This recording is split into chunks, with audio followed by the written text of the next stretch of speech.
Ezio, which is like the really very important character for this chapter, this is sort of the end of the Ezio trilogy. Now that he's killed his enemies and he's older and wiser, he looks back on his life and he wonders, what have I done? Do I keep doing this? What really is the Assassins? Is it something that I want to continue doing? So he goes on a pilgrimage to Masyaf, sort of the birthplace of the order.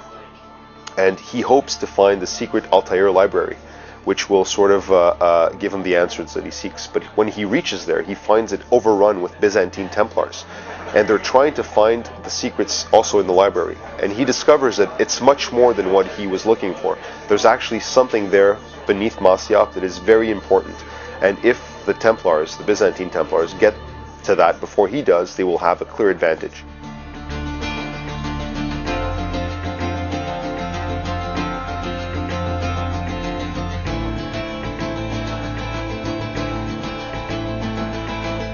The Hogue Blade is sort of an upgrade to the regular Assassin's Blade. It actually allows you to speed up navigation and free running by about 25 to 30%. That's just the Hogue Blade. And the zip lines act on two things. First of all, they are travel elements, right? So like in the navigation system in Assassin's Creed, you have low level, so you have the low profile and the high profile navigation, right? If you're using the zip lines in high profile mode, it's a fast travel element. The camera is behind the player, it's really fast, and it allows you to really zoom by the city.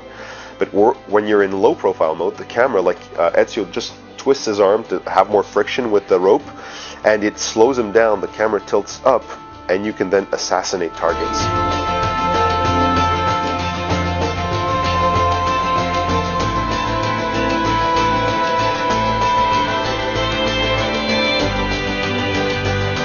Ezio is older, he's wiser, and his eagle vision is turned into eagle sense because he now uses more than just his eyes. You've seen one example in the demo where what you saw was Ezio throwing a thick smoke bomb and then seeing through the smoke and killing his enemies. But it'll do much more than that. For example, Ezio, with experience, he can now sort of look at enemy patrols and have a sense of where they're going to be. So you can see where they're going, and you can see also where they've been by following tracks. The city is actually, in terms of number of buildings and density, it's actually bigger than Rome. On the characters, we have a big difference too. We're working, it's still a work in progress, but we're scanning faces. We revamped the shaders for the characters, so now you can get closer, you can see details on the skin and everything. We reduce blurriness on the characters, they feel more alive. We also did a sort of a revamp of our facial animation system to make them more lively, more believable.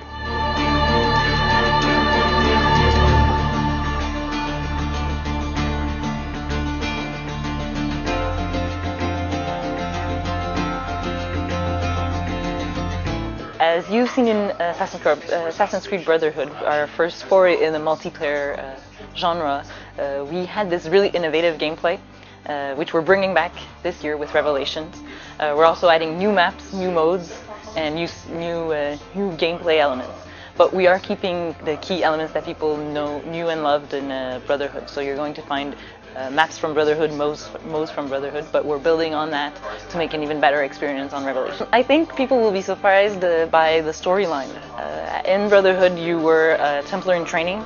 You were playing basically in the Abstergo environment, and they were asking you to train yourself in the Assassin's Creed way, an Assassin's way, but you were a Templar. Now what we're adding is really a layer that Abstergo management is actually watching and looking at what you're doing and communicating with you and kind of letting you know what's happening in Abstergo and basically what happens in the company and why they're doing the things they are. I think it gives you an interesting twist on the other side of the story, because we know a lot about the Assassins, we don't know as much about the Templars.